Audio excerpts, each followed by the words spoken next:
What no one is talking about is that it is actually really difficult to get ChatGPT to perform the way you want it to for your business, and so that you could actually use it for your business as a chat bot.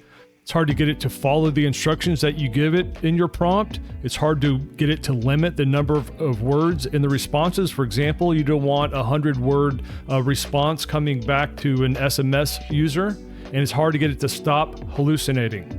Here at SpeedToLead, we have spent months testing prompts for our back-end special sauce prompts that you can't see, but that are utilized in all the bots that are created by SpeedToLead to do just that.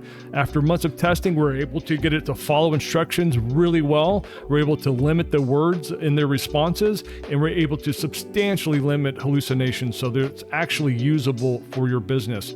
It's super easy to do. You can just fill out this one page.